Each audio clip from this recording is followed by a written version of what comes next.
Tignan mo naman yung padlock ng gate namin.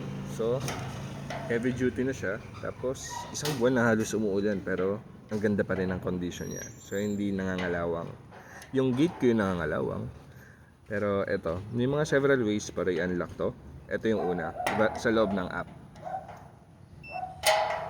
Yan, kumalas na siya, di ba? So, kunwari pag nasa kotse pa ako, pwede ko i-unlock via app. Ito naman yung iba pang paraan para ma-unlock yung padlock na to. So, ang gagawin lang muna natin is mag-hold ng number. Pag umilaw na, pwede na natin itap itong card na to. Pag gano'n natin, yan, unlock na rin siya.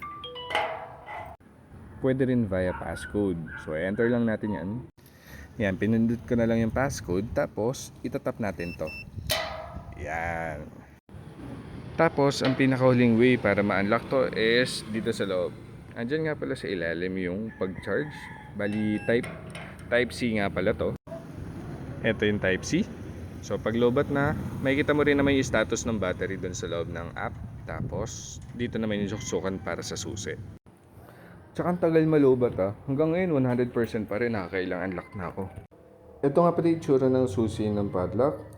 Maliit lang siya, kaya pag nilagay mo na sa keychain mo, hindi siya bulky. Ito yung app ng padlock, eSmart Lock. Available yan sa Google Play Store. Pagbukas mo ng app, lilitaw yung mga devices natin dito na connected sa eSmart Lock. Pero yung sa akin kasi itong padlock lang yung meron, so i-open lang natin to. Tapos automatic na ko-connect na siya via Bluetooth dun sa padlock natin. Para ma-unlock yun, tulad ng ginawa ko, yung sinabi kong binuksan ko yung padlock via app, ito lang itatap natin. Basta maging connected na siya. Basta i-activate mo lang tong fast connection mode para pagbukas mo ng app is connected na kagad siya. Dito mo rin makikita yung battery status para malaman mo kung i-charge mo na ba yung padlock or hindi pa.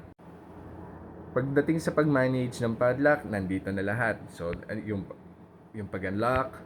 Tapos, eto naman, kung gusto mo mag-add ng mga ng family members mo para i-install lang din nila yung eSmart Lock app para ma-manage din nila doon. Yung pag-unlock via app, yung mga ganun.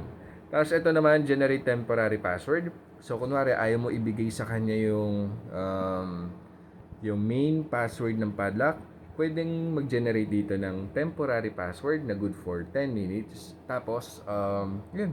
Ipasok lang nila yung number na yun, mag-unlock na yun. Password management, kung gusto mong palitan yung passcode ng padlock, yan, dito mo ayusin yan. Card manager. Dito naman, pwede kang bumili ng additional NFC cards. Ayan, so up to 100 pieces yung pwede mo ipasok. So, itatap mo lang yung plus sign, then itatag mo na dun sa padlock para mag-activate. Yan, so kung gusto mo ng high quality and maganda yung integration niya sa app, so ilalagay ko yung item na yan dito sa ilalim para ma-check out mo na.